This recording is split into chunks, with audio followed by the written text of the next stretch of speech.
Hi, welcome to Empowered Intention, Awaken Your Spirit, Spiritual Conversations. I'm Samantha Vidal, spiritual empowerment coach and Reiki master. And I'd like you to welcome Sheila, Reverend Sheila Black, to our conversation again. And we're going to be talking about mediumship. Welcome, Sheila. Thank you very much, Samantha. I appreciate your time. It was fun last week, and it's great to do this again. So thanks again for You're taking the welcome. opportunity. You're It's welcome. wonderful. So I want to ask you, how did you get started as a medium? That's a good question, and one that's asked quite often, actually. As I mentioned before last week, I believe that if you want to be a medium, that you can train and practice and become a medium. I don't really feel like you have to be born with the gift. But having said that, I know that I did have something my entire life. I don't really have a lot of memories as being a child, but I know as an adult that I always had special, like I always had feelings. I always could sense, my intuition was very strong. And like actually, I met a woman uh, 35 years ago, and that was my first time that I could actually publicly talk about what I felt, because I kind of kept it like in the closet sort of thing. And like 35 years ago, when I met this lady, we just kind of connected and we started talking about mediumship and spirit and spirituality. And that I thought, oh my God, I'm not alone. I'm not crazy. Someone else actually believes what I believe in. So I guess from that point on, I just started embracing it a little bit more, working with spirit on my own.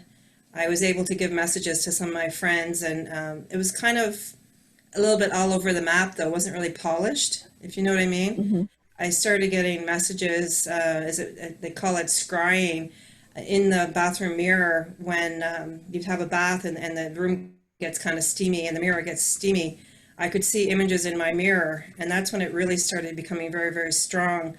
I would see my friend's husband who passed away, and I would be phoning her and saying, "Oh, he told me this, he told me that," and she would validate everything that was coming through.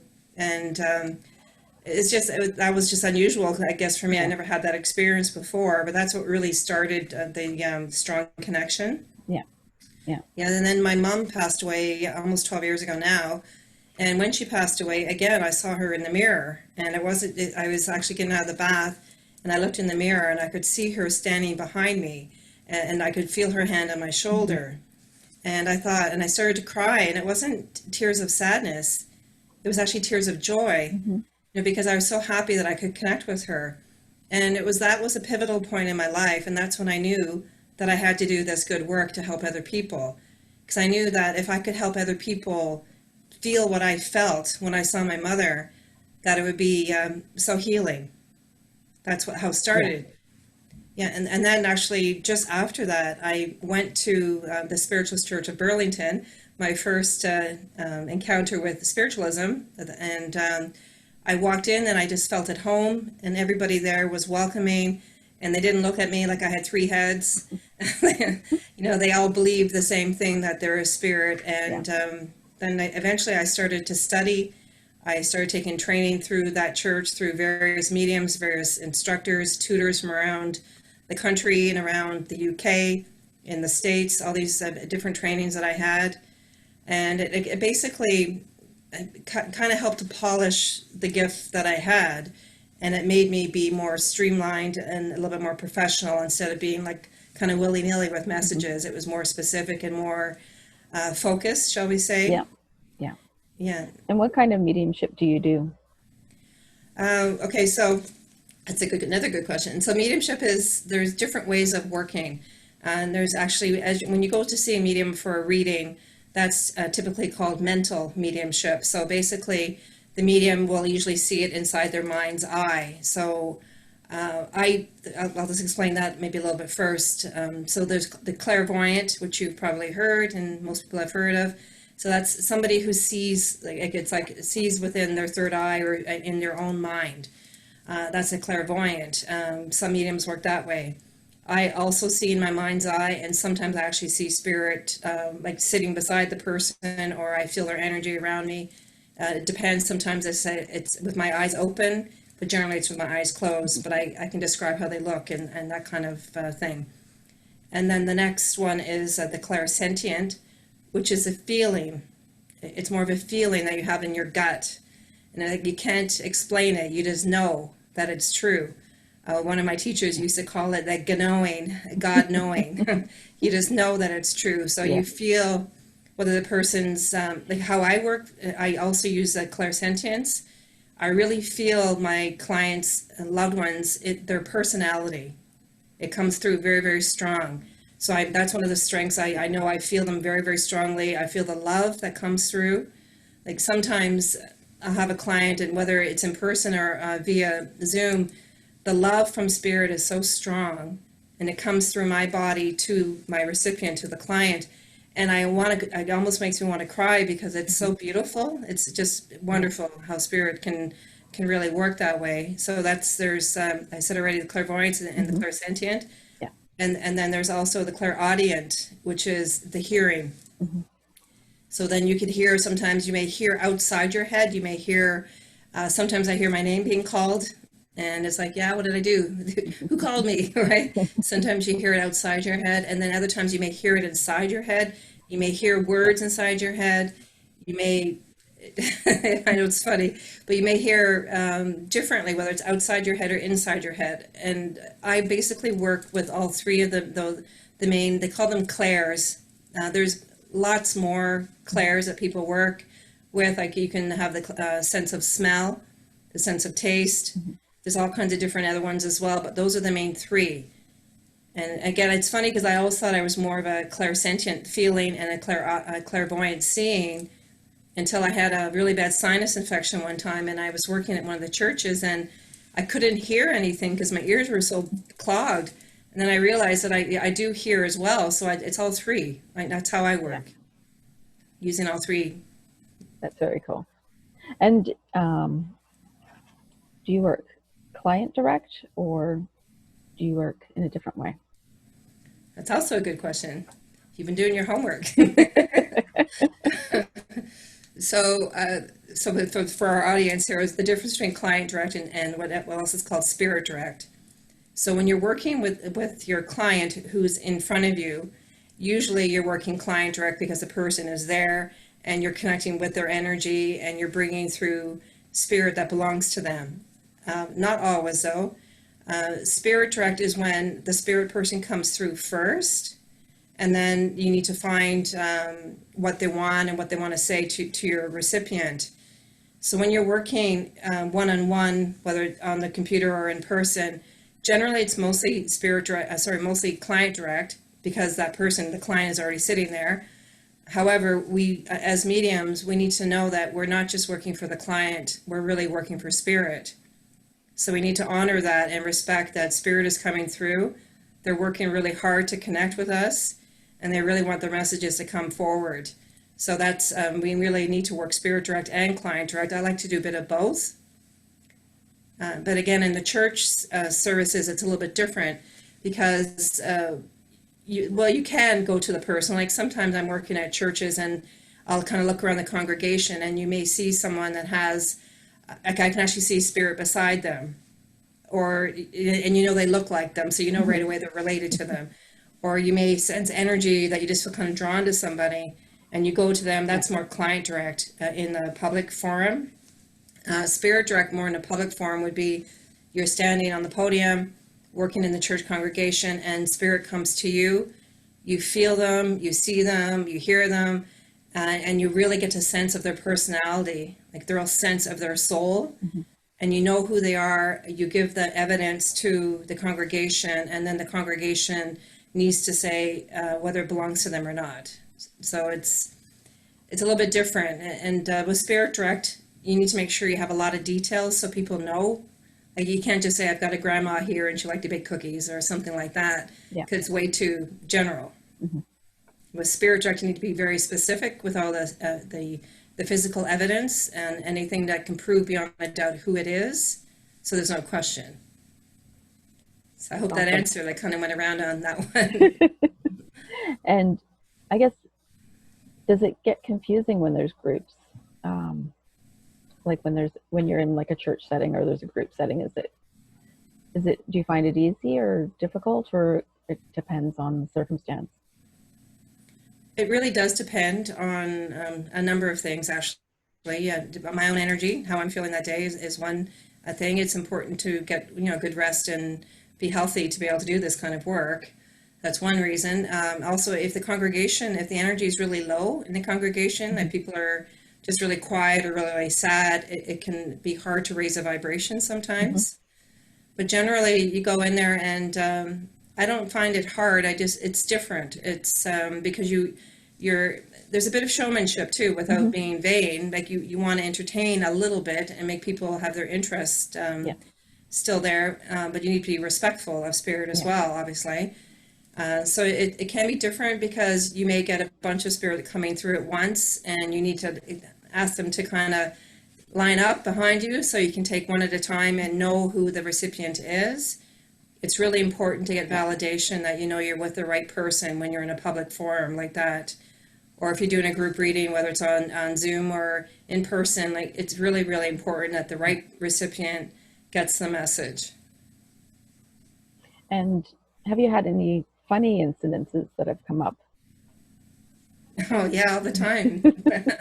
That's a good question too, because people think, like I always tell my colleagues and as other spiritual ministers, I say, well, just because we're spiritual ministers doesn't mean it has to be like doom and gloom, and we're allowed to have some fun sometimes too, right? Yeah. Like I remember one example that comes to mind is I can remember being working at Lilydale, New York, actually, and I was giving a message to somebody, and I knew it was a grandfather, and I knew who I was with, and I was giving the messages. And then he started to dance. He's like, that song, working in a coal mine. He starts dancing and he's digging like the spirit was doing that. And I started laughing. And then I went to the recipient and I said, pardon me for laughing, but did your grandfather work in a coal mine? Yes, because that was his way of showing me that he worked in a coal mine. And I also knew he had a good sense of humor because I validated that with my client as well. Yeah, spirit can be really fun. Any other unusual incidences that have come up? Oh, I don't know what unusual. Nothing's really unusual to me, Samantha. Yeah. Like there's like so many things that happen that may be unusual to someone else, but top of my head, I can't think of anything on the top of my head. But I know that spirit works in mysterious ways. So like I can remember again, just what's come to my mind right now is, and I was thinking about my mother a lot, and I was in the car. And just thinking about my mom, and the phone rang in my car, and I looked over at it, and there's a picture of my mom, like it was like her face was showing on the phone with her old phone number. So that's actually I just felt my mom coming in right now, so she liked that I talked about her today. Yeah, but that's very cool. they have various ways of showing themselves to us, and that was one way that she showed herself to me, and I thought that was it kind of made me smile, and like, hi mom, how are you? And my dad is in spirit, and he's one of my greatest guides, actually, and he has a good sense of humor, and he's always showing me different things. And was hiking one day, and I was talking to him in spirit, asking him for a sign, and kept looking in the clouds for a sign of something, or in the trees. I kept looking around and didn't see anything, and then I went into the store, and this was in Bellefontaine, and I went into the store there, and I walked in the store, and as soon as I walked in, I heard Amazing Grace playing, and that was my dad's song for sure, 100%. Yeah. And I heard it on their jukebox, and I walked to the back of the store, and the jukebox was there. The song stopped, and it wasn't on the playlist. They didn't have that song on the jukebox, so. That's very cool. Yeah. Just that people have to pay attention, right? Because people think, oh, you're going crazy or you're imagining things, but no, you need to pay attention. Yeah. And when spirit comes through, do they tend to come through the way that they looked when they passed, or do they come through at a moment that was sort of in more of their glory days, or does that vary? It does vary, actually. Usually with me, when spirit comes through, they may show me how they passed. So they may show me in bed, or they'll show me an accident scene or whatever it is, but then they always go back to a time when they were healthier. That's just, it is with, I'm sure it could be different with different people. But I feel, I've also told spirit or asked spirit If it's something gruesome, I don't want to see it. And I don't think the people need to relive it either, the client. So if it's something like that, I just ask them to show me, kind of get the general idea, like a car accident or something, without getting into specific details. But that's what they show me usually.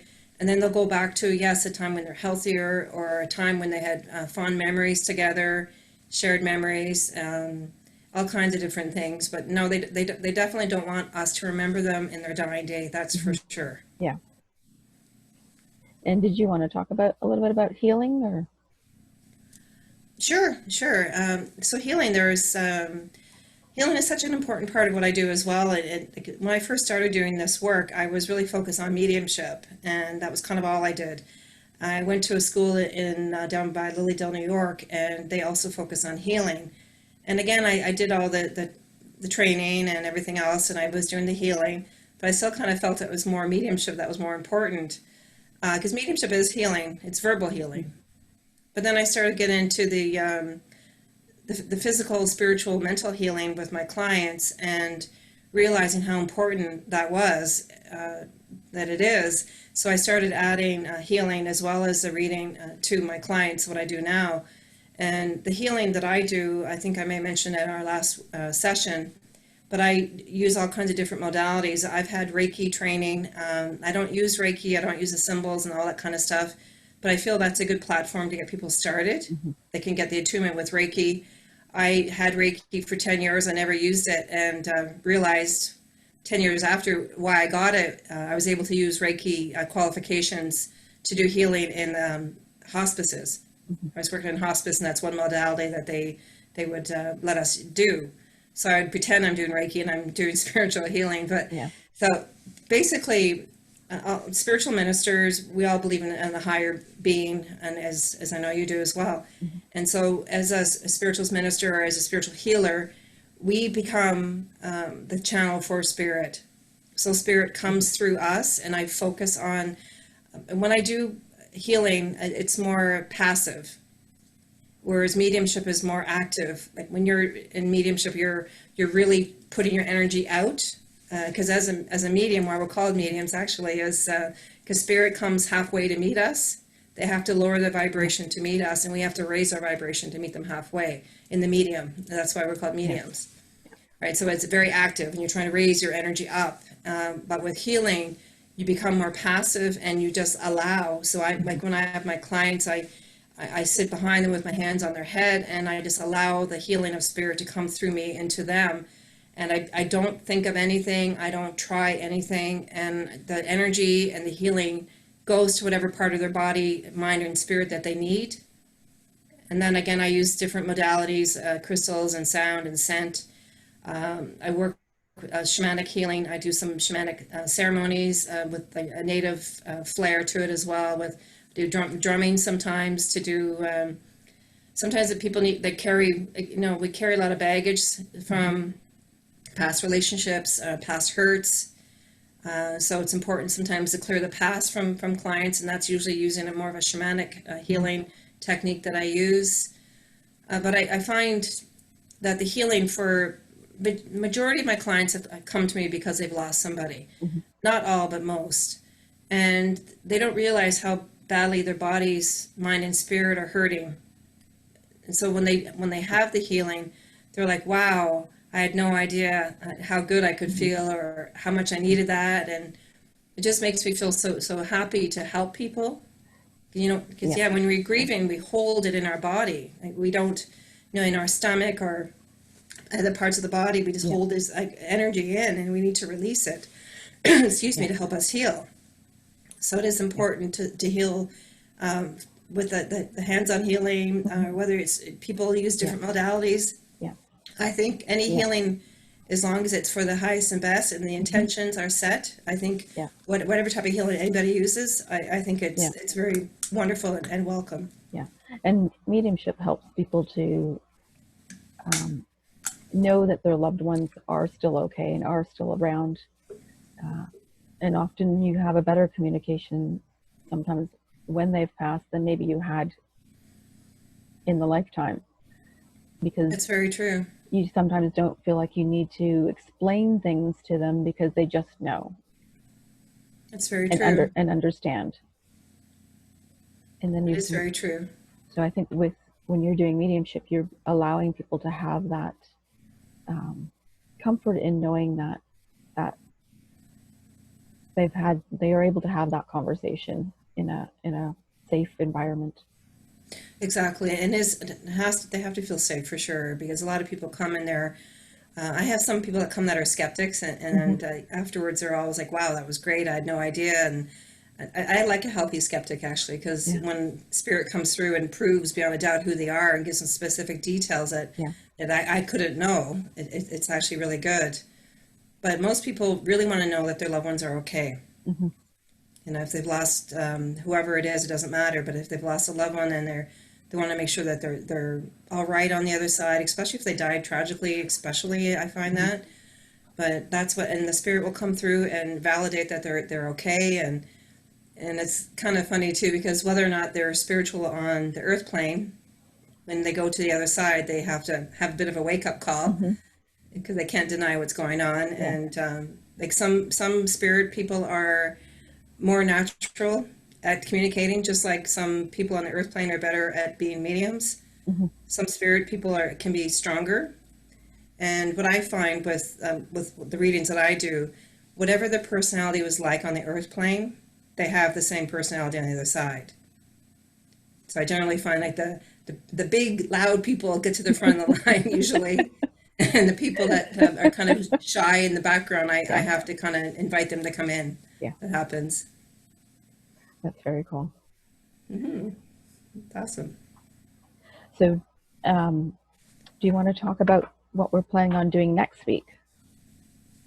Sure. Okay.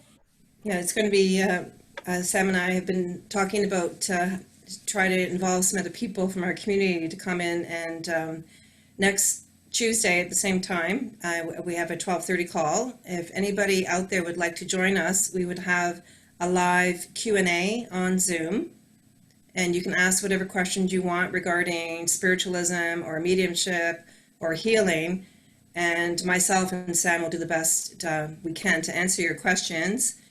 And at the end of the day, after our Q&A, I'll be more than happy to draw a name from one of the people who have attended to have a free session with myself, healing and reading session, whether via Zoom or whether in person after the COVID is safe for us to be together again.